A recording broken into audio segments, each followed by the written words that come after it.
Queria mais uma vez dar boas-vindas a todos os membros da Igreja do Redentor, os amigos que estão nos visitando também.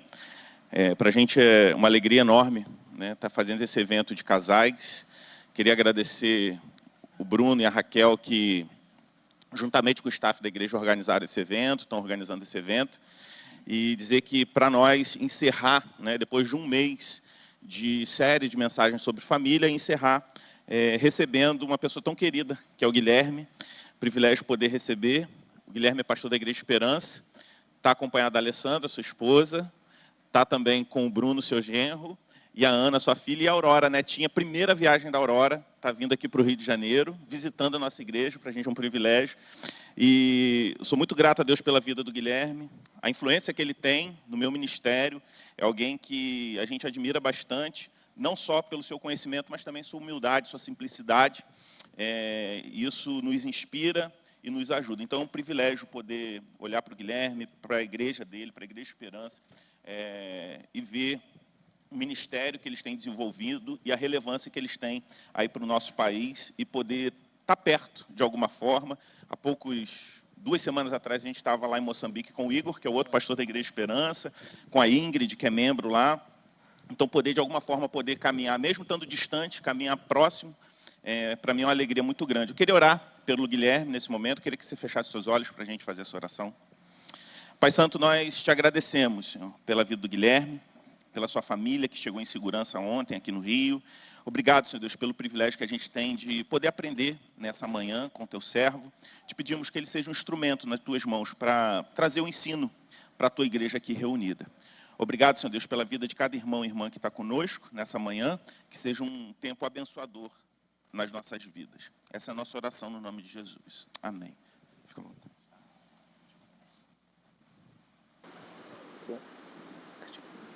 Alô, som. 1, 2. Alô, alô, som. Alô, tá saindo som, gente? Vocês estão ouvindo? Bom dia, pessoal. Bom dia. Um prazer estar aqui novamente. Tem um tempo que eu estive aqui. Isso deve ter já uns 4 anos, talvez. Foi um evento, na verdade, da Atos, né? Mas é bom estar aqui com os irmãos da igreja, poder compartilhar com vocês. E a gente está na estrada aí, né? Eu com a família. E a gente aproveitou, então, para dar essa parada e estar com os irmãos. Gente, então, nós temos esse tema aí da família. É um tema que a gente tem se dobrado sobre ele já há algum tempo, tanto no âmbito do Labri quanto na Igreja Esperança. Nós estamos, nesse momento, numa série temática lá na igreja sobre Deus, sexo e família. Esse é o título. E são muitos assuntos. A gente começou a série pensando assim, vai dar uns 20, mas a gente tem muito assunto que ainda não conseguimos tratar e decidimos, inclusive, dar uma pausa agora. Em janeiro a gente retoma.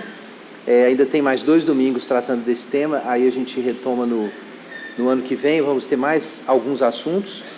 É um assunto muito grande, mas é um assunto também muito importante para o tempo presente, para o futuro da missão, futuro da igreja. E o que eu quero trazer para os irmãos, eu entendo que vocês têm estudado a Bíblia já seriamente sobre o tema, então eu não quero chover no molhado.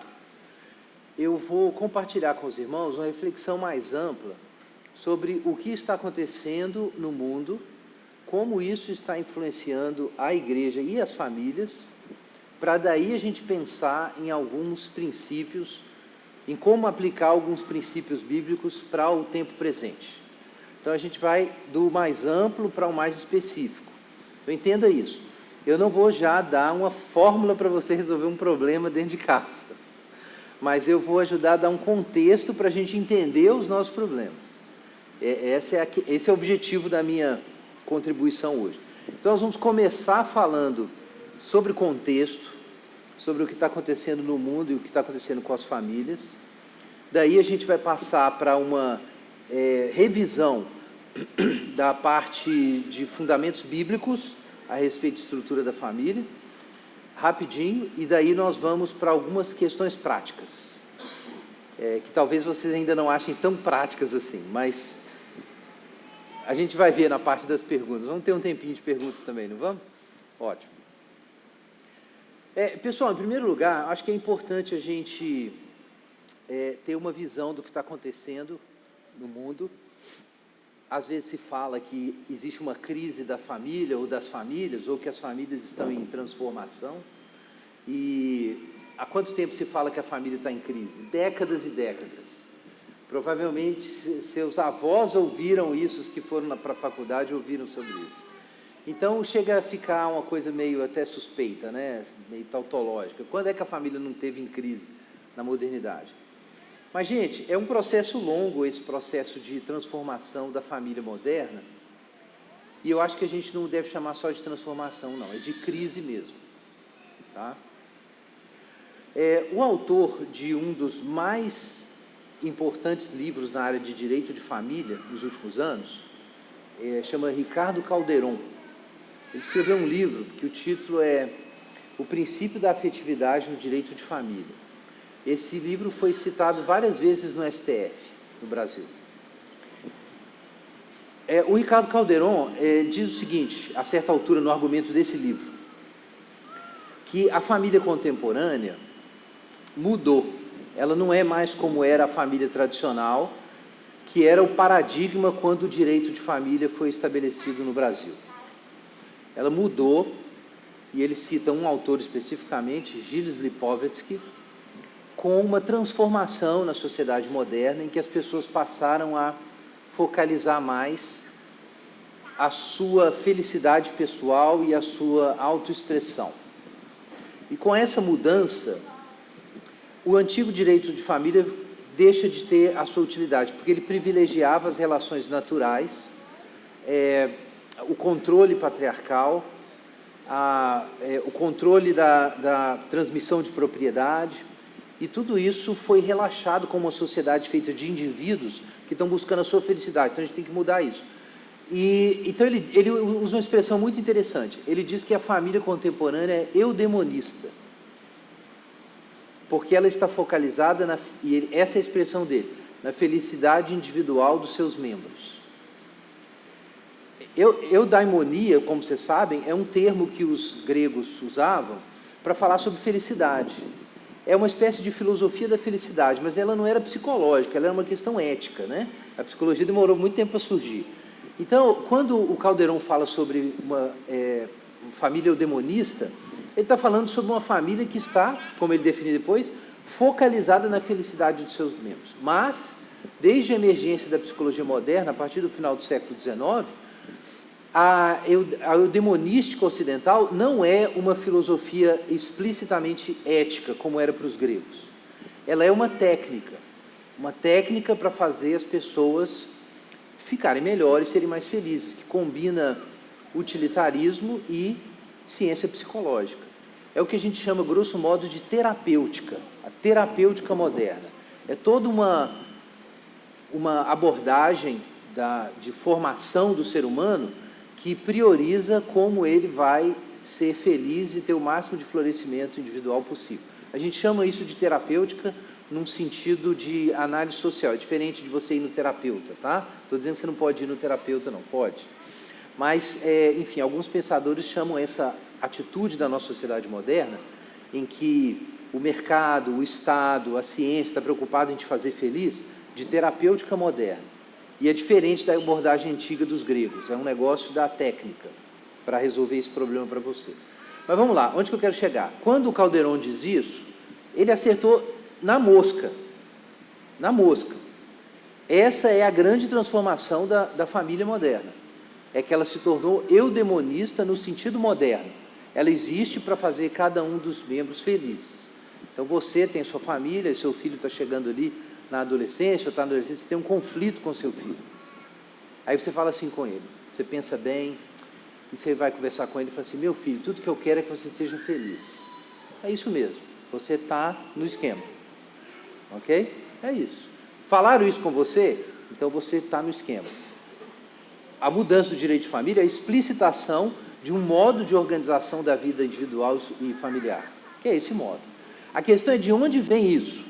A fonte do Ricardo Calderon, que é só um dos representantes dessa ideia, é Gilles Lipovetsky, um filósofo francês, que escreveu bastante sobre esse assunto, né? Escreveu sobre moda, né? O Império do Efêmero, escreveu sobre felicidade num livro específico, chama Felicidade Paradoxal, mas ele tem um livro anterior, que não tem em português, em que ele descreve a emergência desse paradigma novo como a segunda revolução individualista, que teria acontecido por volta dos anos 70.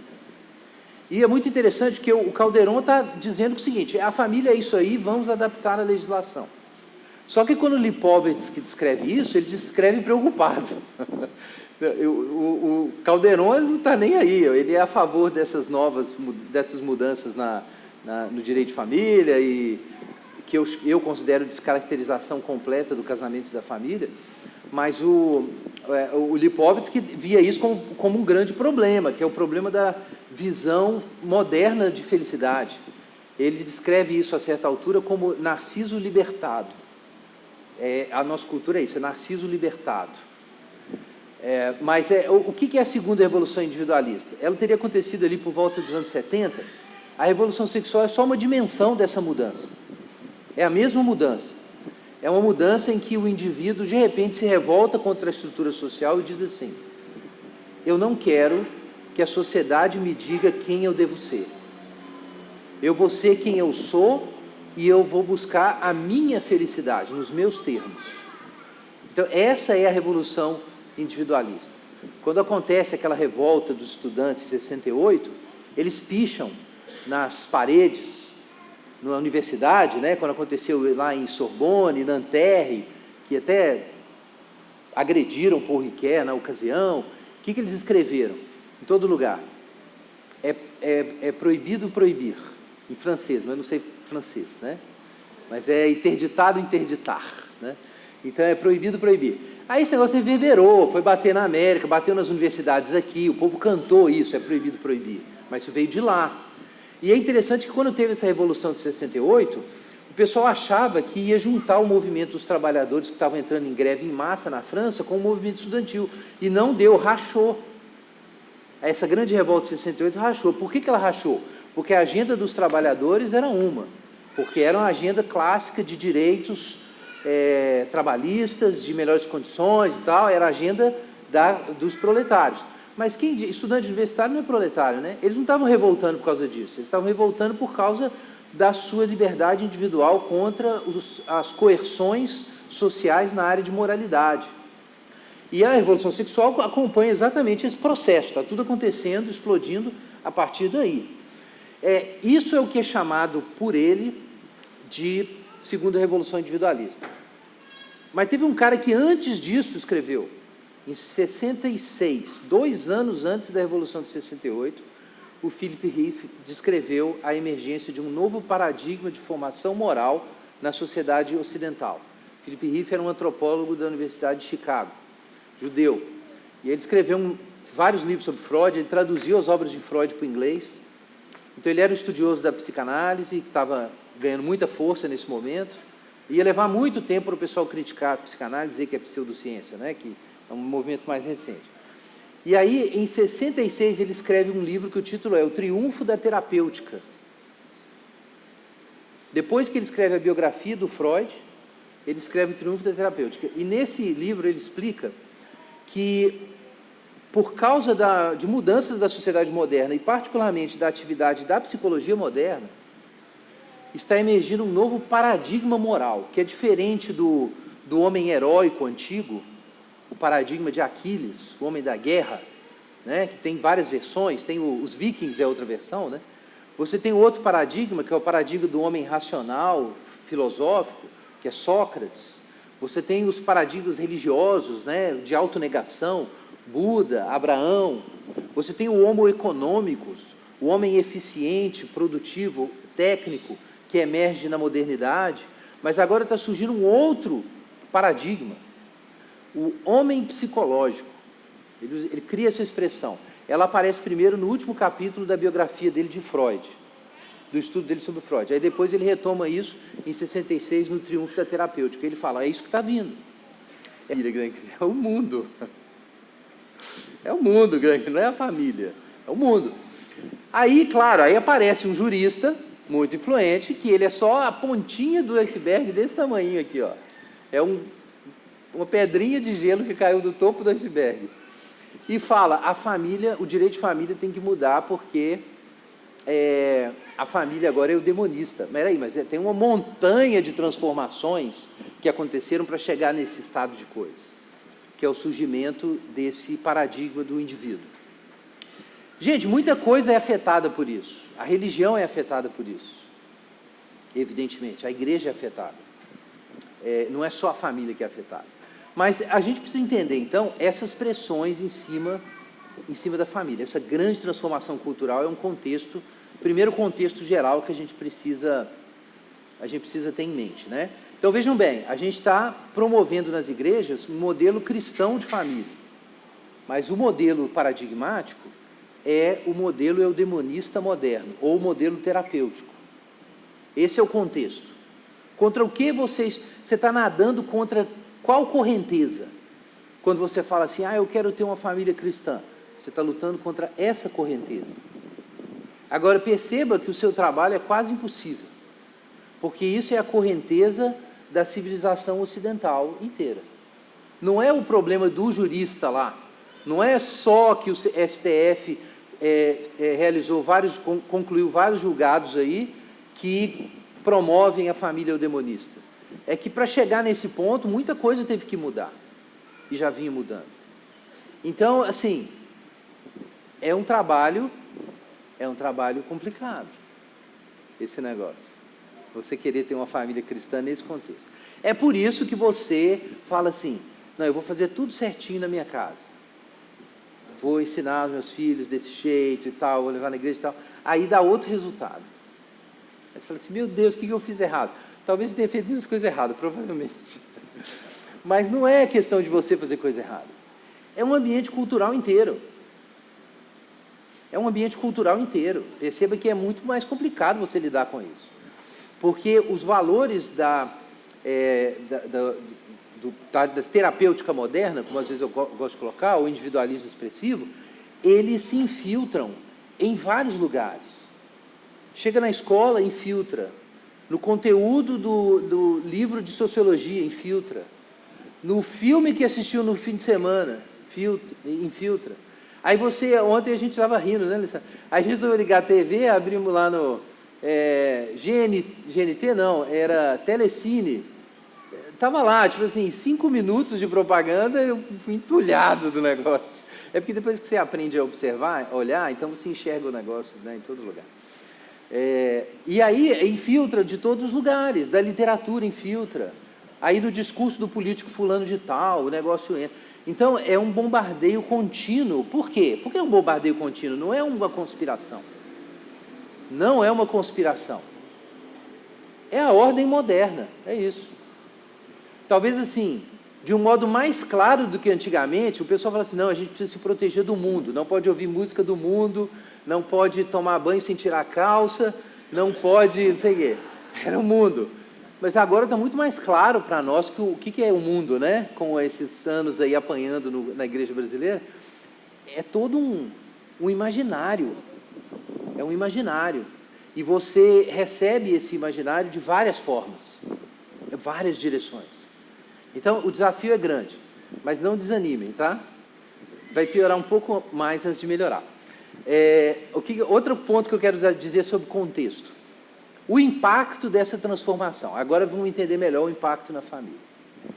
Qual é o impacto de você ter uma sociedade do self, uma sociedade que segue a terapêutica moderna?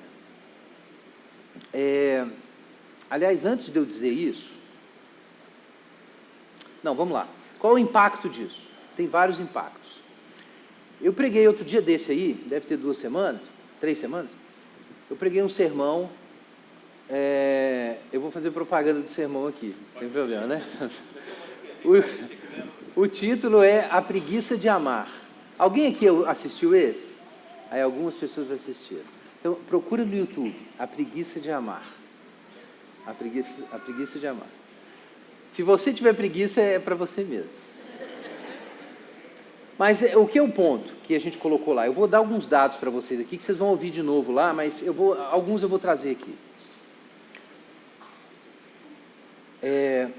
Em 3 de maio desse ano, o cirurgião geral dos Estados Unidos, isso é um cargo lá, gente, que eles têm, que é uma espécie de chefe do sistema de saúde pública do país. Lá eles chamam de General Surgeon, é o cirurgião geral, é o chefe, cabeça. O cara chama, se eu não estou enganado, é Vivek Murthy.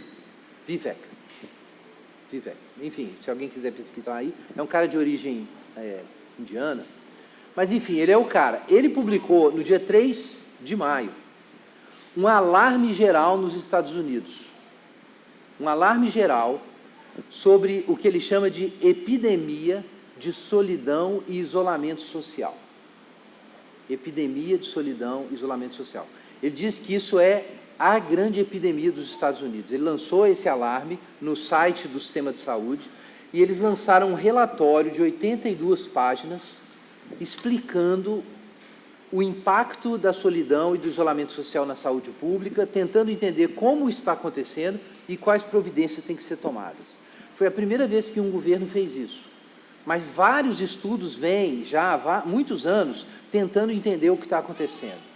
Então, só para dar uns números para vocês, em termos de impacto na saúde. Isolamento social foi relacionado, isso tudo antes da pandemia, os dados, aumento de 29% em doença do coração, 32% de infarto, 50% a mais de demência em adultos e 60% de morte prematura. O isolamento social equivale, segundo os dados do Ministério da Saúde lá dos Estados Unidos, a 5 cigarros por dia por indivíduo. 5 cigarros por dia. Depressão aumentou, tudo aumentou. Mas aí vamos para os dados. Como que a gente detectou que estava acontecendo esse problema das relações sociais? Tempo de engajamento com a família caiu, tempo de lazer com pessoas em geral, tempo de engajamento com amigos diminuiu, engajamento social genérico diminuiu, tipo de massa, todos esses indicadores caíram, o tamanho das famílias diminuiu, o número de casamentos diminuiu, a duração dos casamentos diminuiu, o número de filhos diminuiu. Todos os indicadores de conexão social estão em queda. Não é só que a taxa de fertilidade está caindo. Podia estar caindo a taxa de fertilidade, porque existe uma preocupação com sustentabilidade econômica, distribuição de renda, em vários países ricos. Então, existem programas para reduzir taxas de natalidade, que nem sempre geralmente não dão certo. Né? Fizeram isso na China, deu um rolo. Porque fizeram esse tipo de programa lá, aquela questão de um filho, né, aquela política, caiu muito a taxa de natalidade, diminuiu muito o número de mulheres, porque os caras queriam filhos, agora tem um excesso de homens em várias regiões, e o que você faz com testosterona solta? Guerra, historicamente é isso. Então isso é um problema sério que a Índia está enfrentando, que a China está enfrentando e outros países, é o excedente de testosterona. Mas tem outros problemas que acontecem. Então, um problema é esse, é a perda do nexo social, ele está diminuindo. E ele está caindo geracionalmente também. Tem uma pesquisa que é feita globalmente, mas tem uma versão dela que é nacional, que é a pesquisa de valores. Né?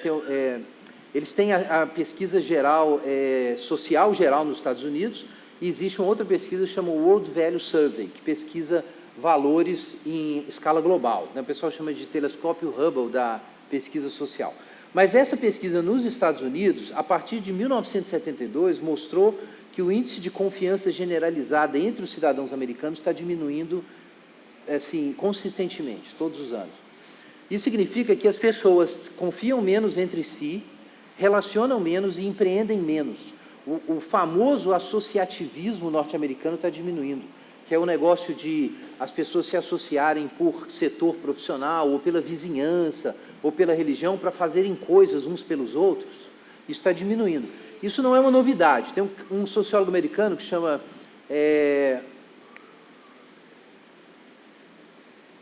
se eu não estou enganado, é Hilary Putnam. Ele escreveu um livro, o título é Bowling Alone, jogando boliche sozinho. Isso foi uma das coisas que ele mediu, ele usou como título do livro. É que os americanos tinham o hábito de sair para jogar boliche. Você lembra dos Flintstones? que os caras tinham a vida dele, trabalhava, tinha mulher, né, cada um sua família, e os caras iam jogar boliche. É aquilo ali, era uma subcultura lá. E esse tipo de coisa é importante para você pesquisar a mudança comportamental ao longo dos anos. O que esse cara mediu? Que a quantidade de americanos indo jogar boliche foi diminuindo. Isso é diferente dos caras irem assistir jogos, porque é massa. O boliche é comunitário, porque é um grupo de amigos. Aí os caras começaram a jogar menos boliche. Só que não é só isso, tem vários outros índices de associativismo que não tem a ver com lazer, tem a ver com, por exemplo, o serviço à vizinhança. Diminuiu. Robert Putnam, que é Hillary, é Robert Putnam o nome do cara. Ele escreveu, inclusive, outro livro recentemente sobre essa questão, que um grande boom social e cultural norte-americano aconteceu do século XIX para o século XX. Por causa do associativismo, ele criou uma sociedades muito densas em termos de capital social. E aí isso gerou muito empreendedorismo, muitos negócios, melhoria da qualidade de vida, e é uma das coisas que empurrou a América economicamente. Não é só macropolítica, não, é no nível micro mesmo. Mas isso não tem mais, está diminuindo nos Estados Unidos. Agora, veja esses dados aqui sobre os jovens, especificamente. Jovens de 15 a 24 anos. Veja bem, jovens, adultos em geral, o tempo com amigos caiu num período de 2003 a 2019, perdeu 20 horas por mês. 20 horas por mês. Então, durante um mês, as pessoas tinham um tempo que elas gastavam com amigos. Esse tempo caiu nesse período 20 horas. Isso é 5 horas por semana a menos com amigos. Agora veja o que aconteceu com os jovens de 15 a 24 anos. Em 20 anos, o tempo com amigos caiu 70%, presencialmente, caiu 70%. E isso antes da pandemia. Antes da pandemia, que a pandemia piorou todos os índices, mas eles estão levantando ainda. Então, enfim, o número de indícios de que o que a gente tem não é uma crise de fertilidade, simplesmente, ele é muito grande. Tem outro, que eu já ia esquecer. Sexo. As pessoas estão transando menos. Os americanos estão transando menos, os europeus estão transando menos, os ingleses, há 20 anos, 1999, os ingleses faziam sexo, na média, 5 vezes por mês. Caiu para 3 vezes por mês. Na média, geral. Esses índices estão repetindo em vários países. Menos sexo real. As pessoas fazem menos sexo. Quem mantém ainda um índice maior de sexo são casados. As pessoas solteiras hoje, na Suécia, por exemplo, mediram isso. O índice de promiscuidade é mais alto, mas a quantidade de sexo é menor. As pessoas são mais promíscuas, mas transam menos. Quem é que transa mais? É quem está casado, basicamente. Família tradicional. Aí tem mais sexo, porque tem uma estrutura de regularidade e tal. O pessoal de fora, assim, apronta todas, mas não tem regularidade e qualidade. Então, aí, a quantidade de sexo, estão medindo que ela está caindo. Então, vejam bem, se as pessoas estão com famílias menores, elas têm menos tempo com os amigos, menos engajamento social em geral, elas estão transando menos e também estão indo menos à igreja. Uma coisa muito importante para mim foi perceber que a crise de participação nas igrejas, ela é simultânea com essas mudanças de sociabilidade. Então, é um erro dizer que o que nós estamos vivendo hoje no mundo ocidental é uma crise das igrejas.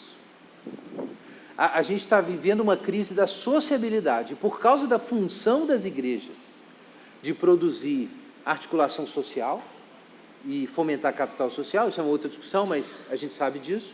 Então, faz sentido que uma crise geral da sociabilidade, as pessoas transem menos e vão menos na igreja. É irônico, né? É muito irônico, assim. Eu estou rindo para a gente não chorar aqui, tem que rir um pouco, né? Porque, realmente, assim, a igreja está dizendo que isso é dar ruim tem muito tempo, né? Veja bem, a sociedade do self não é só inimiga da religião, ela é inimiga do sexo. A sociedade do self não é só inimiga da religião, ela é inimiga do sexo. É isso que está emergindo aos poucos, esse quadro está emergindo aos poucos. Mas por que eu contei essa história? Porque isso faz parte desse contexto para pensar o lugar da família no nosso programa de vida individual e também como igreja. A gente precisa entender que esse fato está acontecendo. Quem está errado nessa grande transformação não é a igreja. Não é a igreja que enfiou tabus e se tornou retrógrada. Não é isso. Larga a mão de... Não tenha essa dúvida. Talvez você ouviu bobagens aí na faculdade. Não tenha essa dúvida. A gente tem números globais, a gente sabe o que está acontecendo. Quem está errado é quem apoiou a revolução sexual, é isso. Eles estavam errados em termos de princípios e os resultados estão aí. Os resultados estão aí. O impacto na saúde pública é tão grande que eles consideram o maior problema. O grupo Lancet formou uma comissão para estudar isso em escala global, nesse ano, formou uma comissão. Inglaterra está pesquisando isso, Brasil não, porque isso aí o Brasil sempre chega atrasado. A gente nem tem dados, porque são assuntos que, sei lá, o IBGE, por exemplo, não pesquisa certas coisas, porque não tem a ver com o grupo de preocupações da inteligência nacional, né? Aqui a academia aqui está em outra direção, está preocupada com outras coisas. Talvez esse tipo de efeito lá fora de investigação tenha alguma reverberação aqui em algum momento, né? Mas por enquanto o que a gente tem são alguns dados globais, alguns dados de países que estão medindo isso, estão preocupados, e aí a gente traça paralelos, né? A partir de alguns números nossos. Então aqui, por exemplo, já tem gente pesquisando isso já. Então, mas assim, não tem muito apoio governamental, mas existem pesquisas privadas de, enfim, seguradoras e iniciativas nessa direção que têm encontrado dados nessa direção, de menos relações pessoais. Tem pelo menos um teólogo que escreveu já, para a Veja, o Kapler, escreveu sobre a questão da diminuição do sexo, e ele tem alguns números lá, no caso do Brasil. Então, assim, a gente tem algumas pistas. Gente, então, esse é um contexto geral. Existe uma cultura do self, mas essa cultura do self está asfixiando a sociabilidade, as relações sociais. Está asfixiando isso. Então, esse é um contexto para a gente pensar agora nossa tarefa, né, como igreja. Qual é a função da família e do casamento? Isso é uma coisa que a gente tem que salvar? Porque muita gente vai dizer assim, não, família e casamento é um negócio que existe agora, mas a igreja, ela se comunica com indivíduos que aceitam Jesus e se convertem. E essa ordem não vai continuar da nova criação. Então, por que a gente tem que se preocupar com ela? Teólogos importantes já escreveram sobre isso. Essa é uma outra questão importante. Família é um tema essencial para a ética cristã ou é um tema subsidiário? É essencial ou subsidiário? Quando a gente examina a Bíblia, de modo geral, a resposta em alguns momentos parece ambígua, mas eu tenho um palpite de como a gente integra isso. Se você começa com o Antigo Testamento, parece que é essencial, porque Deus cria o homem desde o início, macho e fêmea, e a primeira coisa que é dito é: crescei e multiplicai-vos, igual o resto da criação. Gente, esse é o primeiro comando dado nas Escrituras para os seres humanos. É isso. Multiplicai-vos, enchei a terra e sujeitai-a. É a primeira coisa. O pessoal às vezes fala assim, tem um mandato cultural, o ser humano tem que dominar a natureza, cultivar e guardar o jardim, está lá no capítulo 2 de Gênesis. Correto. Inclusive, recentemente, esse mandato tem sido associado com a expansão do templo cósmico do Senhor até os confins da terra, corretamente, né? O Greg Beale, por exemplo, escreveu sobre isso, o templo e a missão da igreja. A Vida Nova publicou, tem um outro livro também, Deus Mora em Nós, acho que é esse o título. A Loyola publicou, mas ele é um autor evangélico, publicou com Mitchell. Mas realmente, assim, Gênesis 1 parece que Deus está construindo um templo. Gênesis 1 e 2 a gente percebe isso, é uma espécie de templo. E o trabalho do ser humano de dominar a terra é o trabalho de expandiu o culto divino até os confins da terra. E tem um elemento litúrgico no mandato cultural. Mas mesmo o mandato cultural vem depois do mandato social. Multiplicai-vos, enchei a terra, sujeitai-a, dominai, bababá. Então começa com o mandato social. Essa distinção de macho e fêmea é tão importante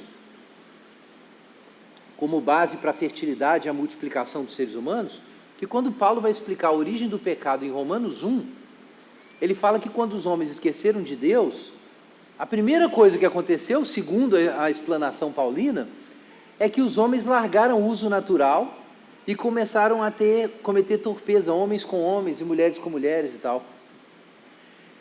E a impressão que a gente tem é que é um midrash, né? Paulo é um rabino e ele está pensando em termos de Gênesis 1. Então Deus criou o homem à sua imagem, macho e fêmea, para multiplicar. Quando o homem ficou idólatra e parou de adorar a Deus, o que ele fez? Prática homossexual, por exemplo. E aí ele vem falando de outros pecados. O que Paulo está querendo dizer? Que o ser humano se aliena de Deus, ele perde a sua vocação e não sabe mais o que ele tem que ser e fazer na vida. Ele olha para ele e não sabe quem ele é mais. E aí ele faz aquilo. Então assim, o raciocínio é esse. Então realmente Gênesis 1 é a primeira coisa que é ordenada. É a parentalidade. Aí você fala assim, mas e o casamento? O casamento aparece em Gênesis 2. Em Gênesis 1, a gente tem a primeira coisa, que é a parentalidade, é fertilidade, parentalidade. Inclusive isso define masculino e feminino. Às vezes o pessoal pergunta, o que é a diferença de homem e mulher? É simples, a base biblicamente é sexual. Macho, segundo Gênesis 1, é quem tem o potencial da paternidade, e fêmea é quem tem o potencial da maternidade. É isso. O que distingue masculino e feminino? São os potenciais de maternidade e de paternidade. Então, quem não quer ter filhos, o homem que não quer ser pai, ele pode não querer ser pai por causa de omissão, igual Jesus, Deus chamou ele para um negócio, mas se não for isso, ele tem um problema na cabeça. Ele tem um problema de masculinidade. E a mulher que não quer ser mãe tem um problema com a feminilidade e com o peso da feminilidade. É simples assim. É a definição de masculino e feminino de Gênesis 1.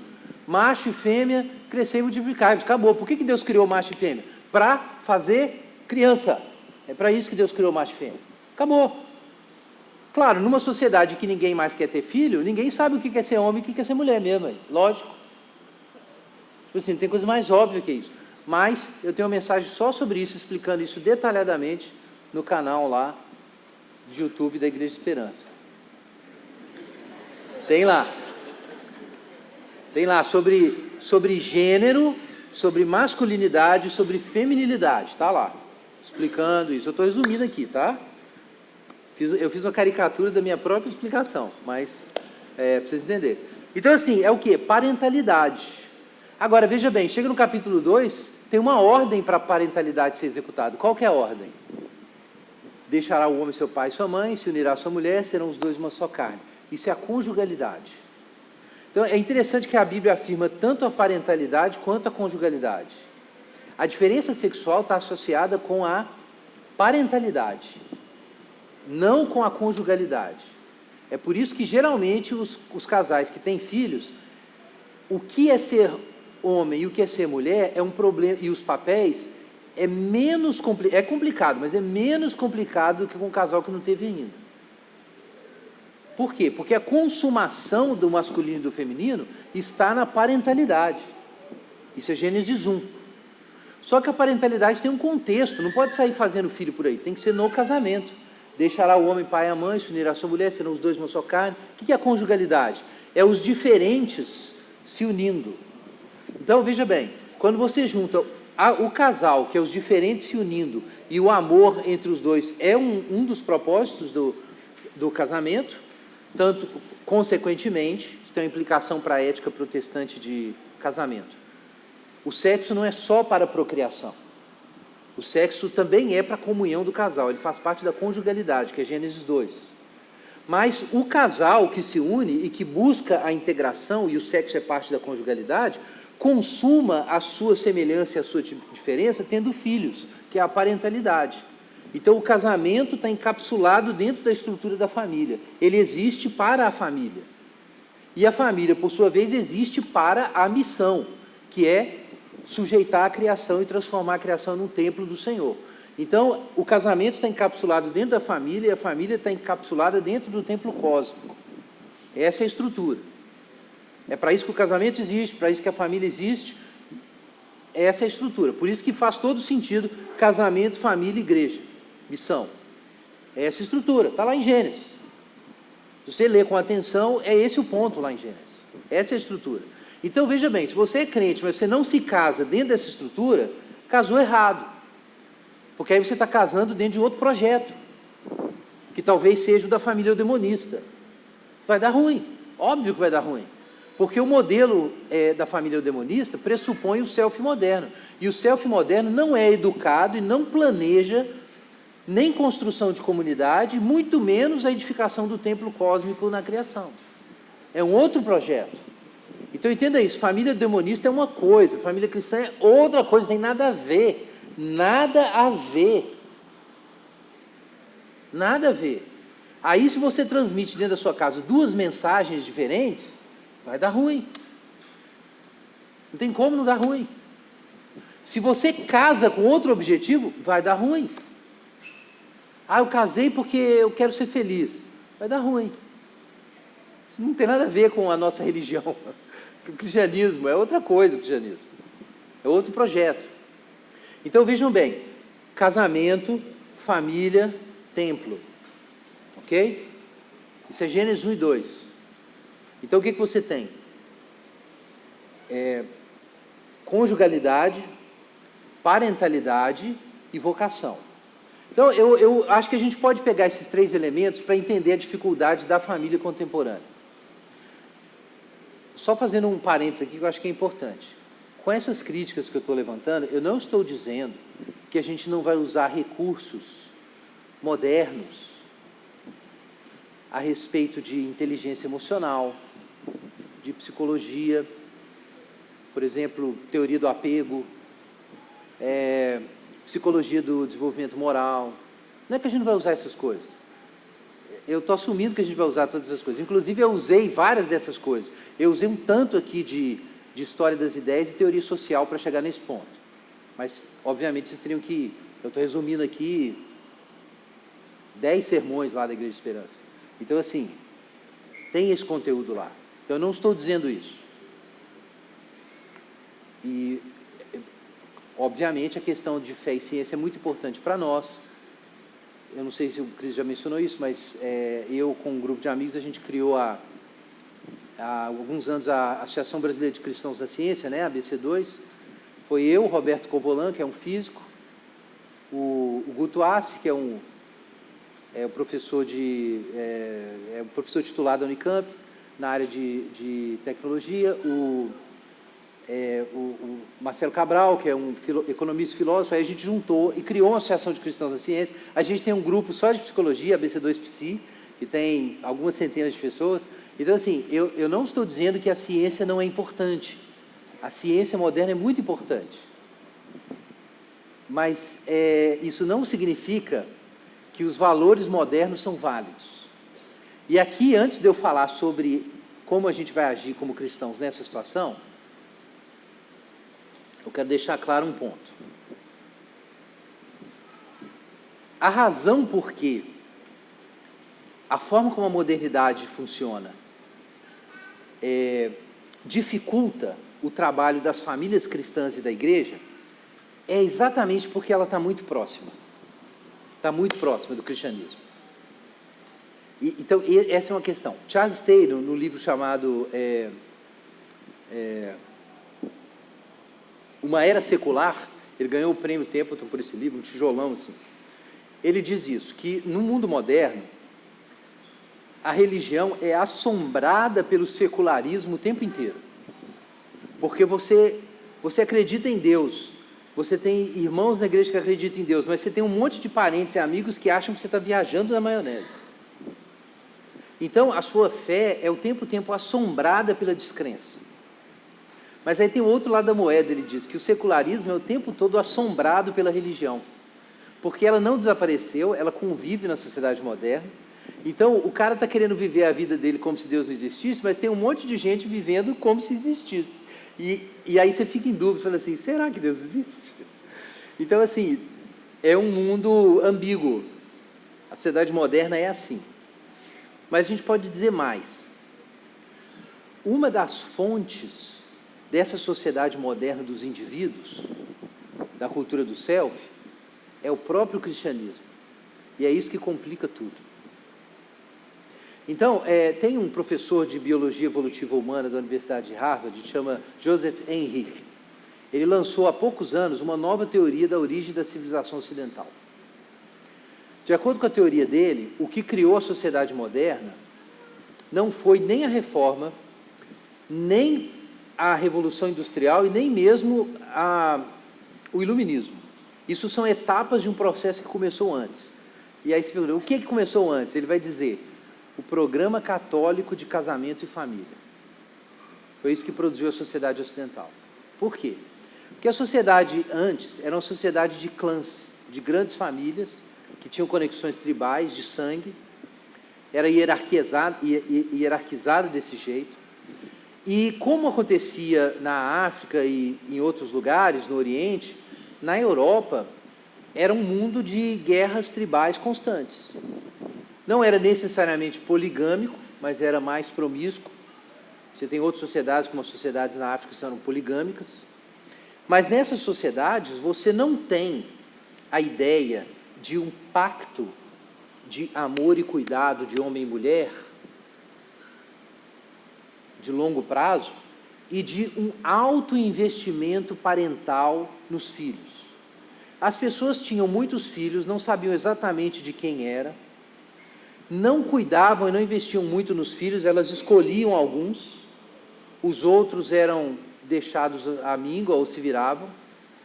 E você tinha muita guerra tribal, porque você tem alguns homens que controlam as mulheres e que usam o excedente masculino contra os seus oponentes. Esse padrão se repetia na Europa, na África, na Ásia.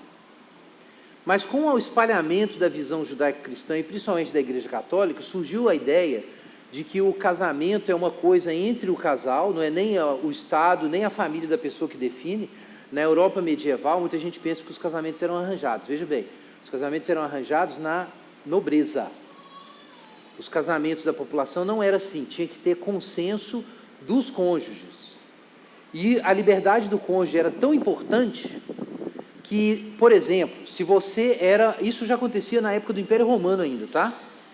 Se você é uma serva de um senhor lá, e você decidisse casar com outro servo, você não tinha que pedir permissão para o senhor, porque a Igreja Católica não aceitava que ninguém tivesse mais autoridade do que ela para estabelecer casamentos.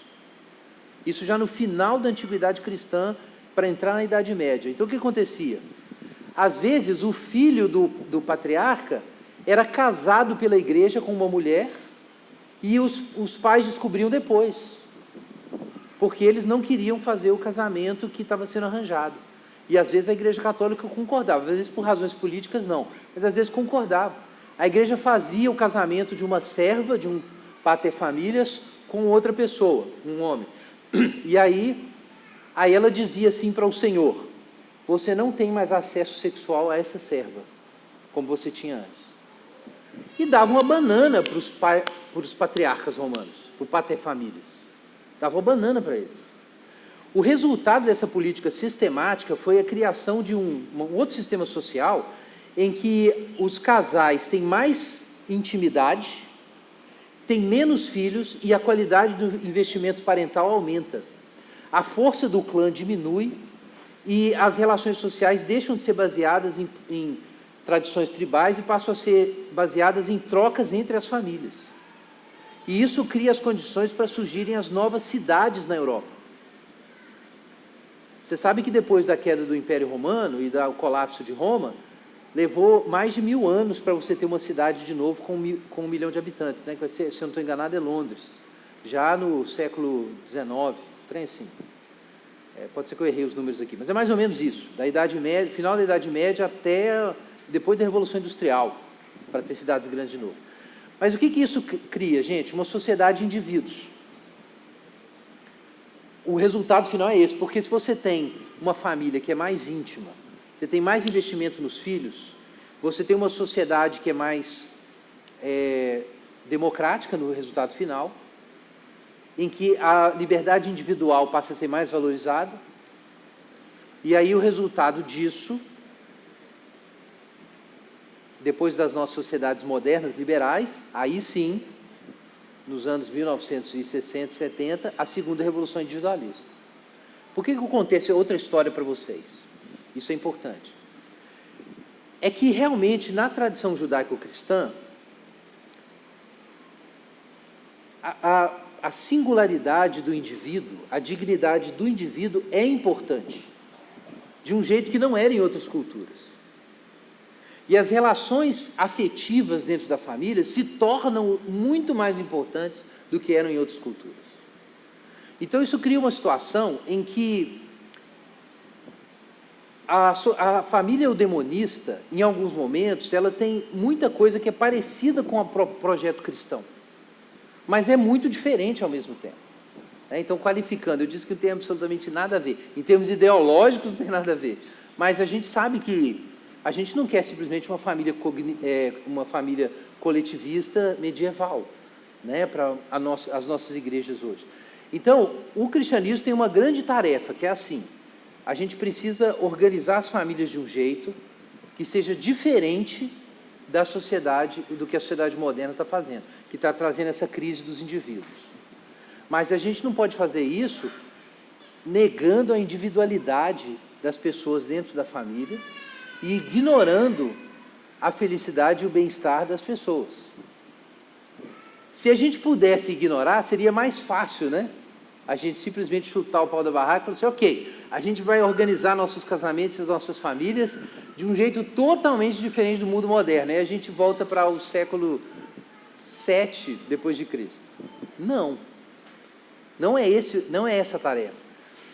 A gente está numa corda bamba, nesse sentido. Agora, considerando o que a gente falou sobre o propósito da família, o que a gente precisa perguntar é: de que modo as nossas famílias, ao incorporarem alguns valores da modernidade, que alguns talvez sejam bons, a gente está abandonando aqueles fundamentos bíblicos que eu trouxe um super resumo para vocês. A gente não pode abandonar esses fundamentos não só como famílias, mas como igrejas. A gente não pode abandonar esses fundamentos.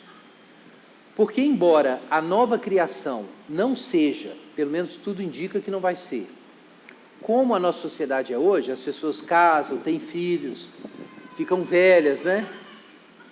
Morrem, então não vai ter isso, né? A gente vai ressuscitar dos mortos. Então, como é que vai ser isso? Jesus fala que não se casam nem se dão em casamento, né? Então, eu não sei. O meu palpite é que não vai ter mais casamento, família, geração de filhos, igual a gente tem hoje. Pelo menos os ressurretos, eu acho que não. Talvez o Cris ensine outra coisa aí, ele resolve depois com vocês. O meu palpite é que não. Mas se eu tiver certo nisso, qual seria, então, o ponto de defender a família e o casamento hoje? Com essa dificuldade que a gente tem semelhanças com a sociedade moderna, mas é essencialmente diferente.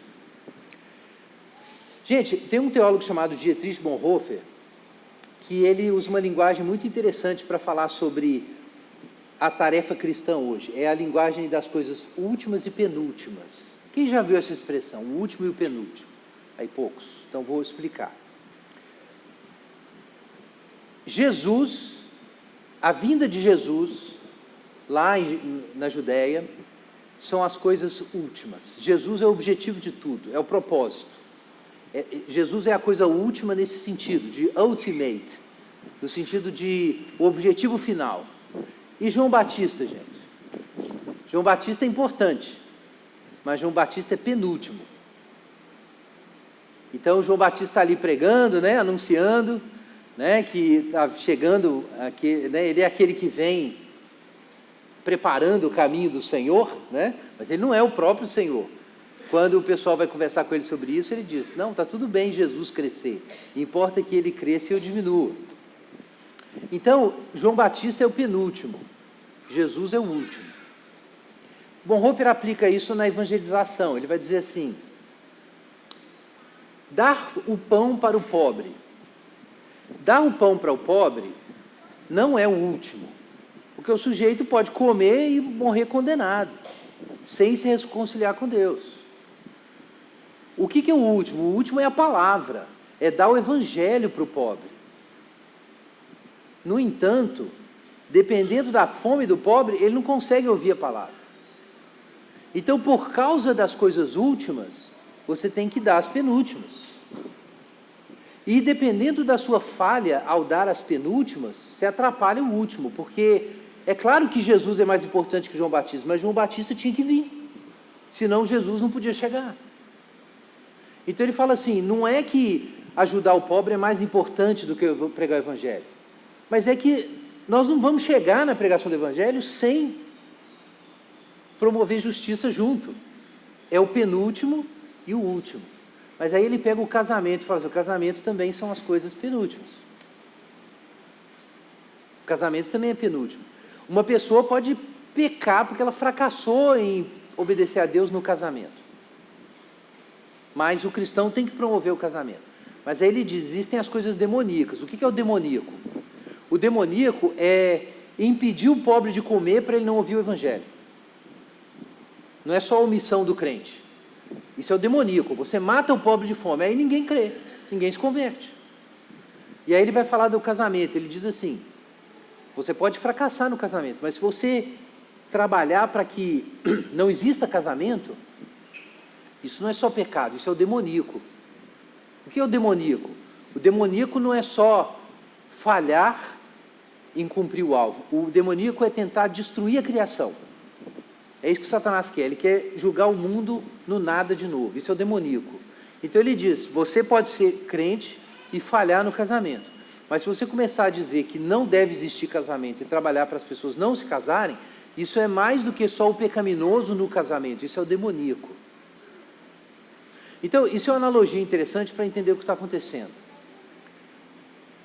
Qual é a relação entre casamento, família, sexo e evangelho?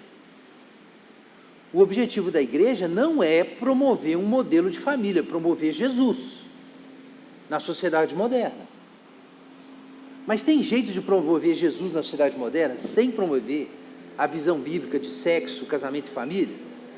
Então eu acho que não. Isso é igual ao João Batista e o pão que tem que ser dado para o pobre. Esse é o meu ponto. Não dá para separar as duas coisas. Dá para dizer qual é mais importante. O objetivo do trabalho da igreja não é que as pessoas casem e tenham filhos. O objetivo é que elas conheçam Jesus.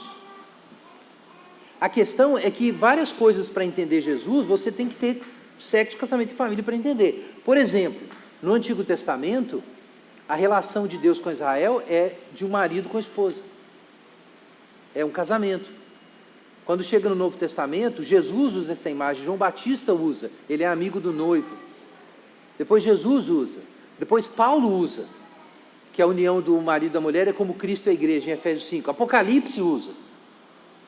Vários teólogos têm apontado isso. Toda a base do imaginário sobre a relação de Deus com os homens, a base das metáforas para falar dessa relação é a família. Quando não tem o casamento, é difícil explicar de que modo Jerusalém é a noiva de Cristo. É difícil explicar. Paulo vai dizer, o ágape tem que ser demonstrado na relação do marido e mulher como Cristo e a igreja. Quer dizer, a relação familiar simboliza a relação de Deus com os homens. Mesma coisa, filho. A gente não vai ficar tendo filho, mas o pai teve filhos. Ele mandou seu filho, está lá em Romanos 8, para ter o quê? Uma família, e Jesus é o primogênito de muitos irmãos. Mas onde que a gente aprende isso? Na família. Gênesis não é assim? Você tem o quê? Gerar filhos, aí você tem os filhos de Adão e Eva, aí você tem Caim e Abel, e aí você tem a guerra dos irmãos, os irmãos vão brigando entre si. Em todo o Antigo Testamento você tem a guerra dos irmãos, até que quando chega no Novo Testamento você tem o irmão mais velho ideal, que é o irmão que morre pelos seus irmãos. E aí reverte Caim e Abel. Tudo está remetendo a Gênesis. Então, se você não tem a base das metáforas para entender o Evangelho, não sabe o que é amor de irmãos, amor de pais por filhos, amor de mulher e marido, você não tem o contexto de imagens para explicar o Evangelho. Agora, escutem essa. Tenho vários pesquisadores, e tem um dos maiores sociólogos contemporâneos que demonstrou isso recentemente, o Ron Inglehart. Ao contrário do que se pensava, o principal previsor de secularização em qualquer país é a mudança das leis na área de sexo, de fertilidade, casamento e família. Isso é uma novidade em termos de teoria da secularização. Tinha várias teorias antes. Mas a Mary Eberhard, há alguns anos, lançou a tese num livro intitulado Why the West Really Lost God? Por que o Ocidente realmente perdeu Deus? É uma teoria nova da secularização. O que ela defende? Que aonde você muda a ordem familiar, a religião entra em declínio. Ela sustentou isso com várias evidências estatísticas. E aí o ponto dela é que, ao contrário do que se pensava, não é que a religião sustenta a família tradicional, é que a família tradicional sustenta a religião. Sustenta, sim, dá o contexto. E esse outro cara, ele mostrou isso agora, foi o resultado que saiu nesse ano da World Value Survey. Confirmou uma pesquisa que ele publicou há uns 2 anos, que nós vamos conversar hoje à tarde, que mostra isso, que realmente em todos os países, desde 1981, em que você tem uma mudança na legislação sobre família, a religião diminui, ela entra em um processo de declínio. Ele publicou um livro da editora da Universidade de Oxford sobre isso, tem 2 anos.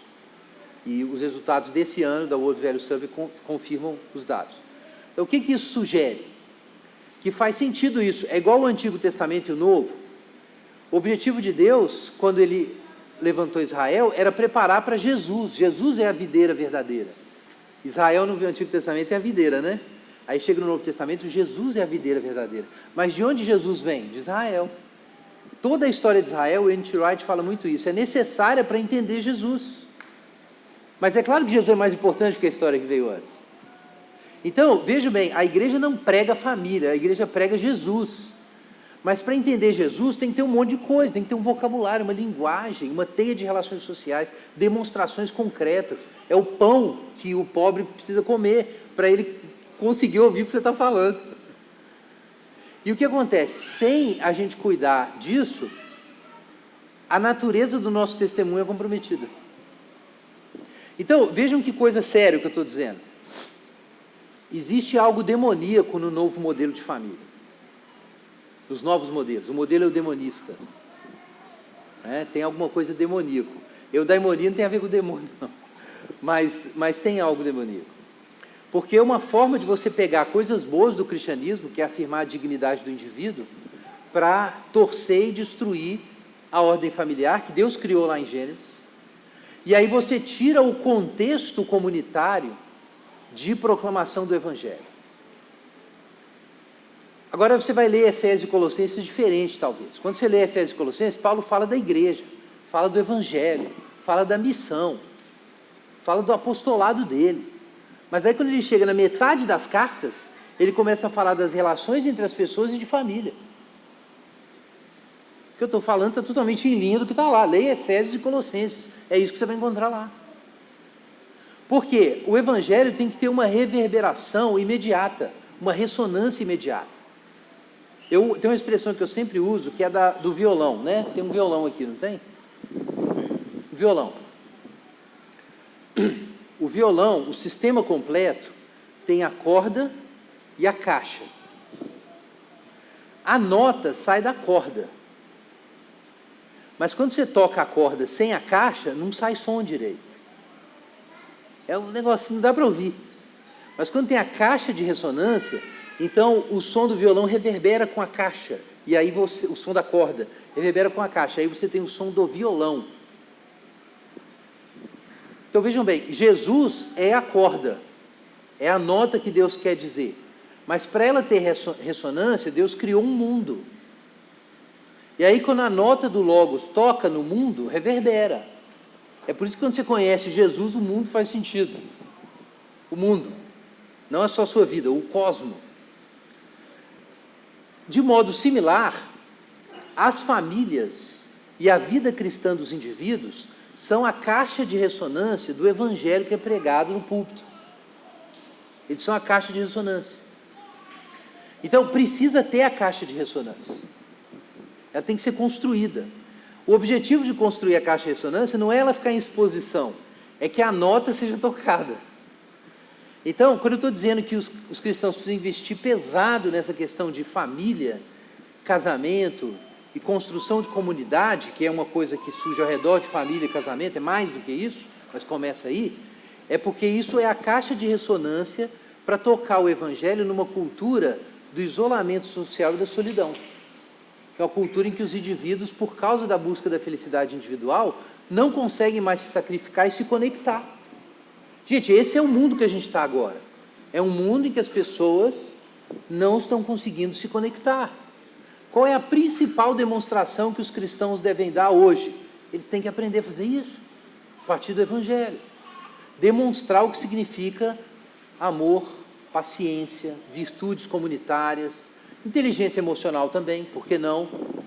Apesar de que a gente está numa era que depois de 20 anos falando de inteligência emocional, as pessoas estão mais idiotizadas emocionalmente do que estavam antes. O resultado é esse.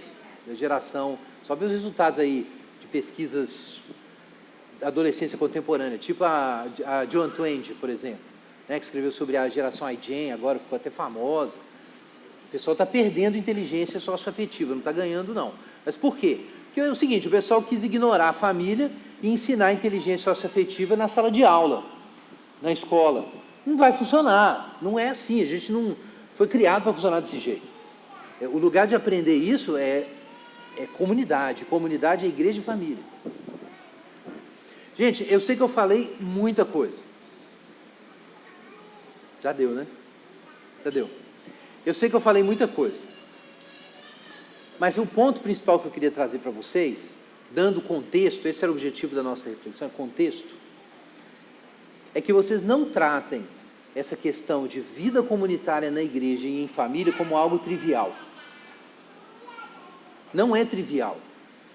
Isso é totalmente contracultural no mundo contemporâneo. E isso é necessário para a pregação do evangelho. Entendam isso. Isso não apenas é contracultural, então você tem que tomar uma decisão de ser isso. Mas isso é necessário para a pregação do evangelho no inverno social que o mundo ocidental está entrando. É a nossa caixa de violão. Amém?